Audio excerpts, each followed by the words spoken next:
զրույցները։ Խոսքերը չեմ կարող ասեմ, օդի մեջ խոսքերը։ Այն որ 12% ձայնը հավաքել դարձնել 72%։ Այդ ընտրվածն այդ է նախագահ։ Ձեր ճաղավանդակներից այն կողմ ընդունելուց հետո նամակները վերցնելուց հետո ոչ մի բան չփոխել չէ։ Ոչ մի քայլ առաջ չի գնացել։ Դեռ ավելի վատ պատնեշի ենք հանդիպում։ Նա ստախոսա ով է։ Ոչ մի քայլ առաջ չի գնացել, Արմավիր գալուց էլ, երբ որ ես կանգնեցի իրան ասեցի 11 թվականի խոստացել եք ճաղերի հետևից, որ մեղավորները կպատժվեն, դուք ավելի շատն եք ուզում, որ հանգամանքները բարձրեն եւ բացահայտել մեղավորները պատժվեն, ինչ պատասխանեց։ Սերժ Սարգսյանը ինձ պատասխանեց, դե որ այդքան հեշտ լիներ, հիմա վաղուց բացահայտել պատժել էինք էլի։ Էսի նախագահի խոսքը Եթե դուք հանցագործներից եք կարողանում քրեական գործի մեջ իրանց զինակից ընկերն է, իրանց զինակից ընկերոջը ոնց բռնել։ Դե ուրեմն իրանք էլ գնան իրանց զինակից ընկերոջը։ Գողերը բացահայտված է, ուղղակի իրանք են կոչվում։ Որովհետև իրանք ձեռնատու իրանք որտեղ են լափում, իրանք երեխեքը, մեր երեխեքի արասիները լափում են լափել։ Մարտահասանները իրենց լափող կնեն։ Չբացահայտման բուն պատճառը ի՞նչն եք համարում, որ իրենց ընկերներն են մարտական։ Այո, մարտական ընկերները։ Հենց իմ տղայի սպանությունը կատարել է Հայկազ Բաղմանյանը իր շքախմբով։ Ես հայտարարում եմ ու հայտարարել եմ։ Ես Հայկազ Բաղմանյանին եմ ասել, թող նա ապացույց գտնի, որ դա այդպես չի։ Ինչի 6 տարի է, 6 տարի է։ Այս հանցագործ դատաբժիշկ Վիգեն Ադամյանը թող հենց հիմա դուրս գա, ասի քո երեխան էլեկտրահարվել է։ 6 տարի հետո ինձ եզրակացություն են տալի, որ նկարները մոնտաժված չի։ Իրականում վնասվածքներն եղել է։ Ով է հասցրել այդ վնասվածքները։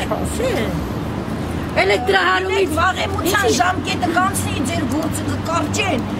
Զինդատախազությունը կտրակացնեմ այսօր, ես հայտարարում եմ պաշտոնապես, եթե եկավ ժամանակ, իրոք լրացավ 15 տարին վաղեմության ժամկետ ունի, ես հիմա այդ ճշտելու վրա եմ,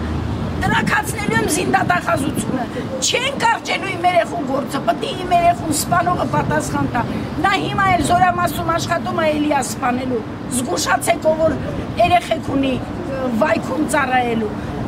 նա աշխատում է նույն Զորամասում, բայց պայմանագրային զինծառայող է եւ էլի է սպանելու, սովորանա, իմ տղան երկրորդ սպանությունն է։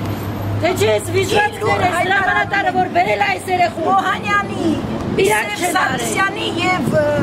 Ռոբերտ Քոչարյանի զինակից ընկերն է, միասին Արցախն են թալանել, նրանք չեն պաշտպանել,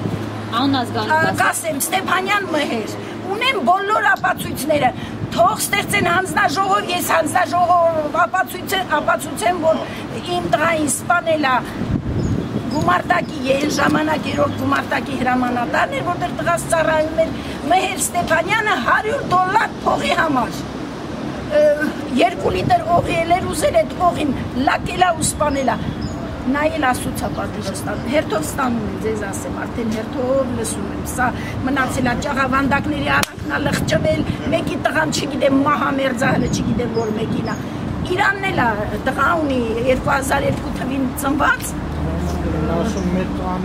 տղա ունի իրա տղան էլ պետք է դառնա 20 չէ բարև են եկել բարև ես ամեն սուրբ օրնում եմ վառում 22 տարեկան պետք է հասնի ինքը ինձ հասկանա չի հասկանա նա վիժված կա բայց Զատո ասու պատիժի կտեն Ոստանում է հերթով որ միասին բոլորն էլ ստանում Ալան Թալան են արել Ղարաբաղի շարժի ժամանակ ոչ թե կռվել են այլ Ալան Թալան են արել եւ հիմա այդ իրանց ընկերները ովքեր որ միասին թալանում էին այդ ընկերներն են սպանողները մեր երեխեքի ու իրանք եթե